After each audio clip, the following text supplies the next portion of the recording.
वरी वरंदो वाव वरी वसंदा मींहं सजण मिलंदा सजणे नवां थींदा नींहं विछोड़े जा ॾींहं रही रहंदा केतिरा। अस्सलाम वालेकुम नाज़रीन, मां आहियां तव्हांजो पंहिंजो होस्ट ऐं दोस्त राहिल जोखियो। मौजूदु आहियां ॾाढे हिकिड़े ख़ूबसूरत प्रोग्राम में जंहिंजो नालो आहे साउंड्स ऑफ सिंध।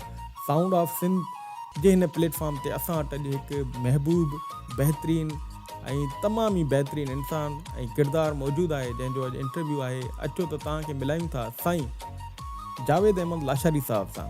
साईं जावेद साहिब, छा हाल आहे? ख़ुशि आहियो? तबियत सही आहे? अलहमदिल्ला साईं, ख़ैर, महिरबानी राहिल साहिबु, तव्हांजी महिरबानी। ऐं तव्हां साउंड ऑफ सिंध जे नाले सां हिकिड़ो अहिड़ो प्रोग्राम कयो पिया जंहिंमें विसरियल किरदारु जंहिंखे आउं सम्झां पियो कि हिन मुआशिरे जो मिट माइट बि हुनखे नथो ॾिसणु चाहे ऐं ॿुधणु चाहे, पर तव्हां जस लहो ऐं तव्हांजो जेको आहे इहो नेटवर्क इनशाअल्लाह वॾी तरक़ी माणींदो। थैंक यू, वॾी महिरबानी। ऐं बिल्कुलु ही प्रोग्राम आहे ई तव्हां जहिड़े माण्हुनि जे लाइ, ऐं तव्हां असांजे लाइ माना आइडियल आहियो, छो जो असांखे ख़बर आहे त तव्हांजो जेको कॉन्ट्रीब्यूट आहे तव्हां हिन सोसाइटी में, ऐं बिल्कुलु जेको आहे ऐं वक़्तनि वक़्तनि असां दोस्तनि खे पंहिंजे नाज़रीन खे ॿुधाईंदा हलंदासीं त जावेद साहिबु जेको आहे उहे असल में मल्टीपल पर्सनैलिटीज़ जा मालिक आहिनि। उहे जस्ट जेको आहे हाणे हिकु गवर्नमेंट जे इदारे मां रिटायर न आहिनि थिया, पर उन सां गॾोगॾु हिकु बहितरीनु जेको आहे आर्टिस्ट बि आहिनि, सहाफ़ी बि आहिनि। ऐं मां बिल्कुलु जेको आहे पहिरियों जेको आहे न तव्हांखे हिकिड़ो सुवालु पुछा कंदुसि त तव्हांजो नंढपण कीअं गुज़रियो जावेद साहिबु? हा साईं, नंढपण तमामु सुठो त न चइजे, भयानक गुज़रियो। छो जो थियो ईअं जो माण्हू अक्सर पंहिंजे माउ पीउ जो ज़िक्र कंदा आहिनि, या ईअं खणी चइजे कि माना छठी वारे ॾींहं में ई आऊं पंहिंजी माउ सां महरूम थी वियुसि ऐं आऊं माउ जी शफ़क़त न ॾिसी सघियुसि। ऐं मूंखे अॼु बि वॾो अरमान रहंदो आहे कि माउ जो प्यारु ॾिसां हा। सो इन जो वॾो ॾुख ऐं ख़ार रहिजी वियो। बहरहाल नंढपण तमामु ॾुखियो गुज़रियो साईं। त तव्हां जेको हिन महिल ई शुरू में हिकिड़ी ॻाल्हि ॿुधाई त हिकु ॿारु ॼमंदे ई जेॾी महिल पंहिंजी माउ जी ममता खां महरूम थी थो वञे त उन जे लाइ ज़िंदगी आम माण्हू जे मुक़ाबले तमामु घणी मुश्किल थी वञे। पोइ भला माना जेको आहे बाबा जो जेको आहे रोल यकीननि हिकिड़ो बहितरीनु रोल रहियो हूंदो जंहिं जेको आहे तव्हांखे हिन मंज़िल ते आंदो। सो बाबा जे बारे में भला कुझु ॿुधायो। बाबा बि पंहिंजी मसरूफ़ियतुनि मां कुझु वक़्तु कढी ऐं असांखे बहितरीनु परवरिश कंदो रहियो ऐं पढ़ाईंदो रहियो। ऐं टाइम कोन हूंदो, असीं ईअं खणी चइजे जो हिन मुआशिरे में वरी अहिड़े ॿार खे नंढण को ॿारु चइबो आहे। पोइ मुख़्तलिफ़ माना जेके रियल हक़ीक़तूं आहिनि, मुंहिंजी फुफी वटि आऊं पलियसि, पोइ उते नंढो थी वॾो थियसि ऐं बाबा ख़र्ची ॾियणु ईंदो हो। बाबा पाण बि एॾो को सरमाएदार कोन हो। बाबा पहिरीं प्रेस सां रिलेटिव हो, पोइ रक्षा ड्राइवर थियो ऐं बाबा रक्षो हलाईंदो हो। सो हर पीउ पंहिंजे औलाद खे प्यारु त कंदो आहे। इनशाअल्लाह आउं सम्झां थो कि बाबा खे आउं बि प्यारो ई हूंदसि। हा, बिल्कुलु यकीननि इहा ॻाल्हि आहे। ऐं मां सम्झां थो तव्हांजो जेको किरदारु आहे ऐं तव्हांजी जेका पर्सनैलिटी आहे, स्पेशली जेके नौजवान हिन वक़्तु न वॾा हिकिड़ो ज़हनी तज़ाद जो ऐं कॉन्फ्लिक्ट जो शिकार हूंदा आहिनि त यार असांजा पेरेंट्स जेके आहिनि अलाह साईं उन्हनि खे जनत नसीब करे जेके गुज़ारे विया आहिनि, उन्हनि खां पोइ असां कुझु नथा करे सघूं। तव्हांजी पहिरियों तालीम जे बारे में अगरि जीअं तव्हां ॿुधायो। साईं, मूं प्राइमरी तालीम हासिलु कई, पोइ मैट्रिक कई, पोइ इंटर मूं सिटी कॉलेज मां कयो ऐं बसि इंटर ताईं मुंहिंजी तालीम रही। बहितरीनु। ऐं पोइ हिकिड़ी जॉब सां मुंसलिक थी वियसि। पोइ आउं करणु त ॿियो कुझु पिए चाहियमि। मूंखे एज़ ए आर्टिस्ट थियण जो ॾाढो शौक़ु हो न, सिंगर थियण जो ॾाढो शौक़ु हो। पोइ छो जो बेसिकली पोयां बि अहिड़ो को बैकग्राउंड कोन हो कि आउं इहे पंहिंजूं ख़्वाहिशूं पूरियूं करे सघां।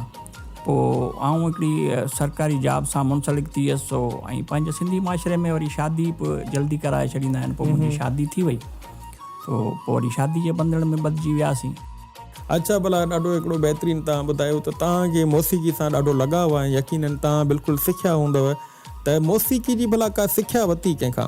न साईं मौसीक़ी जी सिख्या न वठी सघियासीं। बसि हिकु ॿ दफ़ा वेनस सिनेमा जे मथां हिकिड़ा मौसीक़ी जा हिकिड़ा ग्रुप्स वेठा हूंदा, पोइ उन्हनि वटि वियासीं।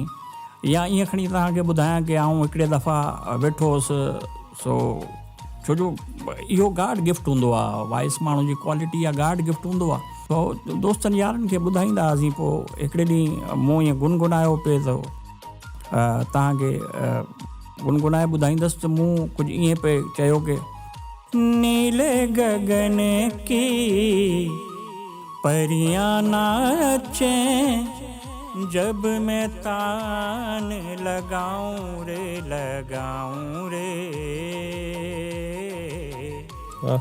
लागे लगन यूं ही दिल में, ओ लागी रे लागे लगन यूं ही दिल में। इहो नंढपण जो दौर आहे। सो आउं दोस्तनि सां गॾु वेठो हुउसि, सो इहो गुनगुनायो। सो मूं ॾिठो कि 2-3 हीअं वॾा माण्हू उहे टर्न थिया असां ॾांहुं। वाह। सो ऐं हीअं मणे पुछा कयूं कि आप में से कौन गा रहा है। सो मूं चयो शायदि ही वणंदा। हा, न ॿुधायां कि केरु पियो ॻाए। सो कंहिं इशारो कयो, ही कंहिं इशारो, बरल इशारो मूं ते बीठो। सो मूंखे उहो 100 रुपए जो नोट यादि आहे साईं। उन टाइम उन्हनि 100 रुपया कॾहिं मूंखे ॾिनो। 100 रुपए जी वैल्यू बि ॾाढी भली हूंदी आहे। 100 रुपए में 8-10 ॼणनि उन 100 रुपए मां 2 ॾींहं 3 ॾींहं अयाशी कई न। वाह वाह वाह वाह। सो पोइ वरी हुन वेंदे वेंदे मूंखे इहो जुमिलो चयो कि बेटा परेशान नहीं हो, आप गाया करो। जेको तव्हांखे ॿुधायुमि वेनस सिनेमा जे मथां जेके ग्रुप्स हूंदा, उते वञी उस्ताद शफ़ी वारसी सां ॻाइण जी जेको आहे सिख्या वठण जी कोशिशि कईसीं। सो पोइ वक़्तनि फ़वक़्तनि मुख़्तलिफ़ प्रोग्राम में वठी वेंदा। उस्ताद शफ़ी वारसी साहिबु बि हैदराबाद में हिकिड़ो ॾाढो वॾो नालो आहे। ऐं उस्ताद भाई अकेडमीज़ बि हलाए थो। ऐं तव्हां बिल्कुलु उन्हनि जी सोबत में बि रही करे कुझु सिखिया हूंदव लाज़मी, कुझु ॾांहुं का शइ माना। बसि साईं त तमामु निहायत शफ़ीक़ ऐं नफ़ीस माण्हू हो। ऐं साईं जिन्हनि खे सेखारियो उहे तमामु अॻिते पुॻा। पर पोइ असां सां छो जो मसइला मसाइल अहिड़ा हुआ जो पोयां, छो जो बैकग्राउंड अहिड़ो हो कोन। ऐं इन्हनि कमनि जे लाइ वरी थोरो टाइम कढणो पए। हा बिल्कुलु। बैकअप को अहिड़ो हो कोन कि जेको मूंखे बैकअप करे। ऐं इन फील्ड में तव्हां सम्झी सघो था कपिड़ा लटा इहे सभु बि इन सिलसिले जो हिसो। असल में माना जेको आर्टिस्ट आहे उहो वीचारो बेसिकली त ग़रीब हूंदो आहे, पर छा आहे जो असांजी जेका लाइफ आहे उहा वॾी ग्लैमर वारी हूंदी आहे। असां जॾहिं स्टेज ते वेंदा आहियूं त असां ॾाढा जेको आहे न सुठे ब्रांड्स जा, सुठे कलर्स जा, सुठा कपिड़ा जेके आहिनि इस्त्री थियल हुजनि, सुठी ड्रेसिंग हुजे, शूज़ हुजनि। सो इहे जेके शयूं आहिनि इहे बिल्कुलु जेको आहे न असांजी जेब ते त भारी पवनि थियूं। तो उन जे लाइ माना इहो वाक़ई जेको आहे हिकिड़ो अलमियो आहे असां वटि। तव्हां प्लीज़ कंटिन्यू कयो। पोइ इनखे आउं कंटिन्यू न रखी सघियसि, जॉब सां मुंसलिक थी वियसि। तो मूंखे उहे महरूमियूं हुयूं यादि के जेके मूं ॾिठियूं। सो मूं नथे चाहियो कि आउं इन्हनि पंहिंजी महरूमियनि जो अहसासु पंहिंजे औलाद खे ॾियारियां। सो पोइ पंहिंजा इहे शौक़ु जेको आहिनि अंदरि में समाए ऐं पोइ ॿारनि जी परवरिश करणु लॻसि। उन टाइम मुख़्तसर पघार हूंदी ऐं पोइ मुख़्तसर पघार जीअं मूं सवेरे तव्हांखे ज़िक्र कयो कि 100 रुपया जेको मिलियो। जॾहिं मुंहिंजी पहिरीं पघार हुई सरकारी जॉब हुई 750 रुपया मुंहिंजी पघार हुई न। ऐं आउं सोचींदो हुउसि जे 3000 मुंहिंजी पघार थी वेंदी न। सो जावेद कमाल थी वेंदो। बच्चनि जी परवरिश कंदा रहियासीं, पोइ पंहिंजा शौक़ु इहे थोरो बैक ते छॾे ॾिनासीं। अच्छा भला जीअं माना तव्हांजे मथां ज़िमेदारियूं अची वियूं ऐं लाज़मी फैमिली जूं ऐं जेको अर्ली एज में तव्हांजी शादी थी वई, त भला तव्हां पंहिंजे ॿारनि जे बारे में ॿुधायो त तव्हांजा केतिरा ॿार आहिनि? मतिलबु साईं मूंखे तक़रीबन 9 ॿार आहिनि माशाल्लाह, 3 नियाणूं आहिनि ऐं 6 पुट आहिनि। वाह माशाल्लाह। सो मूं तव्हांखे ॿुधायो न कि मूं उन्हनि खे महसूसु न थियणु ॾिनो कि असां लाइफ कीअं गुज़ारी। पोइ जे हुननि कॾहिं बि मूंखां का ख़र्ची जी डिमांड ते कई न, त पोइ जे कंहिं मूंखां 20 थे घुरिया त मूं 50 ते ॾिना। अॼु बि मुंहिंजी इहा ई नेचर आहे, मुंहिंजे खीसे में कुझु कोन हूंदो आहे, पर मुंहिंजी औलाद जेॾी महिल मूंखां घुरंदी आहे न, त आउं चवंदो आहियां हिननि खे महरूम न थियणु ॾियां न इन हवाले सां। पोइ आउं कोशिशि करे उन्हनि खे ख़ुशि रखण जी कोशिशि कंदो आहियां। ऐं उन में केतिरो कामयाबु आहियां। पर दोस्त जेके ॾिसनि था उन सभिनि खे ख़बर हूंदी त हिकु माण्हू पुराणा कपिड़ा पाए ऐं जेको आहे मार्केट में तव्हां ॾिठा हूंदा त पुराणा फाटल कपिड़ा हूंदा ऐं कंहिं नंढे नंबर जी कंहिं ॿार जी का चप्पल का पेंट का टोपी वठंदा हूंदा, यकीनन हुनखे पंहिंजे कपिड़नि जी ज़रूरत हूंदी, पर उहो शख़्स असल में पीउ हूंदो आहे जेको पाण कुर्बानियूं ॾेई करे पंहिंजे ॿारनि खे सुठा कपिड़ा ऐं सुठी तालीम ऐं सुठी लाइफ ॾींदो आहे। सो हेड्स ऑफ जेको आहे असांजूं बिल्कुलु असांजो तव्हांखे सलाम आहे। मां हिकिड़ो हाणे तव्हां खां सवाल पुछा कंदुसि, भला जावेद लाचारी भला पंहिंजे अंदर जे आर्टिस्ट खे मिस कंदो आहे? हा साईं, बिल्कुलु अंदर जे आर्टिस्ट खे मिस कोन, तमामु घणो मिस कंदो आहे न।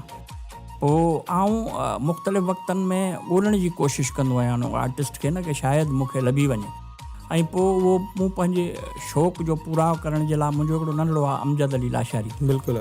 सो कोशिशि कयां पियो की लभी वञे उन में। आउं राहिल में बि ॻोल्हींदो आहियां, आउं दानिश में बि ॻोल्हींदो आहियां, आउं हसीब में बि ॻोल्हींदो आहियां।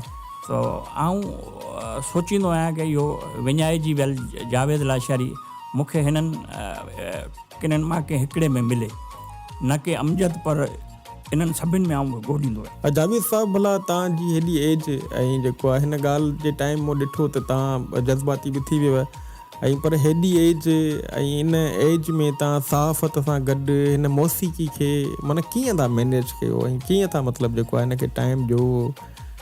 बसि जीअं तव्हां सवेरे पुछो न की मुंहिंजे अंदर में छा आहे, मुंहिंजे अंदर में हिकिड़ो आर्टिस्ट आहे। आर्टिस्ट तमामु शफ़ीक़ क़िस्म जो माण्हू हूंदो आहे। आर्टिस्ट मां तव्हांखे कॾहिं मुंहिंजे पंहिंजो हिकिड़ो लाइफ जी हुयो तजुर्बो आहे की कॾहिं तव्हांखे ॿिया ई कोन मिलंदी न। एक्ज़ैक्टली। बाक़ी सहाफ़त आऊं कंदो आहियां ही ज़माने जे जेको आहिनि लाहा चाढ़ा उन्हनि खे मोह ॾियण जे लाइ न। छो न नाज़रीन, हाणे जेको आहे जावेद साहब जे अंदर जे फ़नकार खां हिकिड़ो थल ई मिसरो लाज़मी ॿुधिजे थी वञे। साईं जावेद साहब, असांखे प्लीज़ तव्हां जेको आहे पंहिंजे मधुर आवाज़ में कुझु ॿुधायो। साईं ईअं खणी चइजे की आऊं पंहिंजी ज़िंदगी जो आड़ा तव्हांखे ॿुधायां थो। वाह। ज़िंदगी तूने हर कदम पे मुझे एक सपना नया दिखाया है। जिंदगी तूने हर कदम पे मुझे एक सपना नया दिखाया है। कभी गम को खुशी का रंग दिया, कभी हंसते हुए रुलाया है।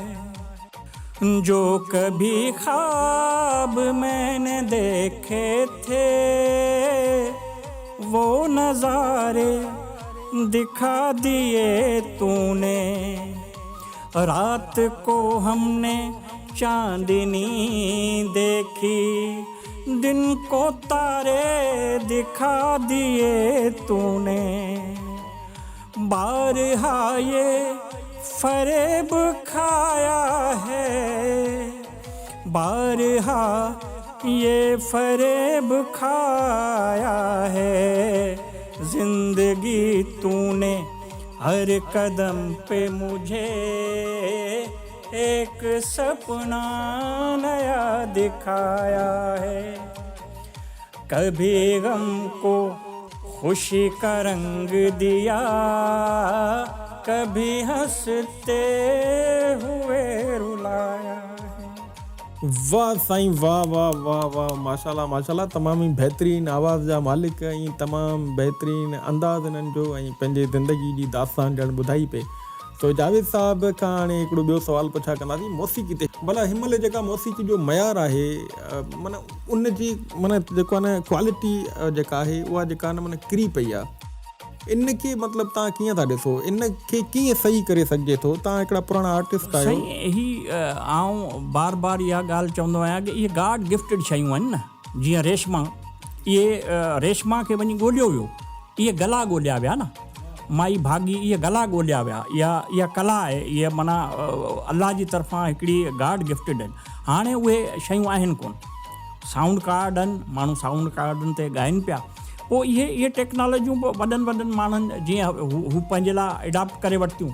साउंड कार्ड ते ॻाइणु, उस्ताद यूसुफ, इहे गला हुआ। ऐं हाणे त ॻाइण बि रहियो कोन्हे ऐं जेके सुरीला वीचारा फ़नकार आहिनि उहे दिलि बर्दाश्त थी घर वेही रहिया आहिनि ऐं वॾो अलमियो आहे माण्हू ॿुधणु कोन था चाहिनि हाणे माण्हू सिर्फ़ु ॾिसण था चाहिनि वाह वाह वाह वाह ॿुधण जी सघ माण्हुनि में वई हली आहे सो ॻाइण वारा वीचारा घर वेही रहिया आहिनि सो इहो हाल आहे हा बिल्कुलु बिल्कुलु ऐं अच्छा सहाफ़त जो भला तव्हां आगाज़ कॾहिं ऐं मतिलबु जेको आहे कीअं कयो सहाफ़त जो छा आहे जो असीं जीअं हिते अची वेठासीं सो मूं तव्हांखे ॿुधायो की बाबा प्रेस सां साईं बाबा जो तालुको पोइ रखियो सो प्रूफ रीडर आऊं हुउसि इहो मूंखे शौक़ु ज़रूरु हो की इहो जेको आहे न वॾी फील्ड आहे इन में अचो माफ़ु कजो पर प्रूफ रीडिंग वारो कमु त उहो माण्हू करे सघे थो जेको पढ़ण लिखण जो ॾाढो होशियारु हुजे जंहिंखे सिंधी या अंग्रेज़ी जी स्पेलिंग जी बाक़ाइदे सां ख़बर हुजे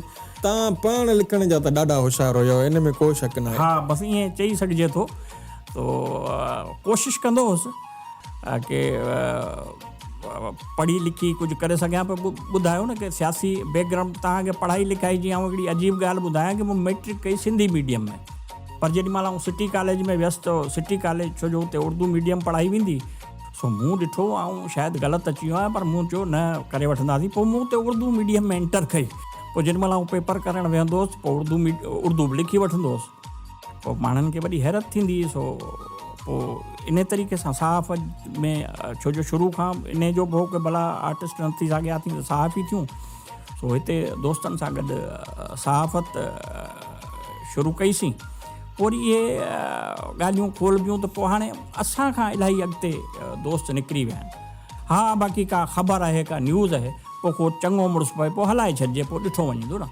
पोइ हिते ईअं बि न आहे पर पोइ लॻा पिया आहियूं जहिड़ो हाल आहे अच्छा भला जेके असांजा व्यूवर्स आहिनि जेके असांखे ॾिसनि था पिया ऐं उन्हनि जे लाइ भला को मैसेज स्पेशली म्यूज़िशियन सिंगर ऐं सहाफ़ियुनि जे लाइ साईं ऐं स्पेशली सिंगर्स जे लाइ त ईअं चवां थो की हीअ फील्ड तमामु लाजवाब आहे इहो ख़ाल हिकिड़ो रहियलु आहे इहो ख़ाल छॾियो न हींअर बि जेको बहितरीनु ॻाए पियो ऐं जंहिंजो टाइम आहे ऐं तव्हां ॾिसिजो ऐं हीअ इंटरव्यू अॼु हले पियो शायाब थी वेंदो उन जे अचण खां पोइ उन्हनि खे पंहिंजी पंहिंजी जाइ ज़रूरु मिलंदी छो जो मां इहा ॻाल्हि चवां थो की हीअ गॉड गिफ्टेड शयूं आहिनि न हीअ को साउंड कार्ड सां हिननि सां नथो पैदा थी सघे बाक़ी हाणे सहाफ़ियुनि जे लाइ बि इहो आहे की कोशिशि करे ऐं हक़ सच ॻाल्हाइण जी कोशिशि कई वञे ऐं कोशिशि कई वञे की ग़रीब जी दादरसी कई वञे सुठो पेशो आहे मुक़दस पेशो आहे न हीअ मुक़दस पेशो आहे हितां रिटर्न कुझु कोन थियणो आहे चलो भला असां जेको आहे हिन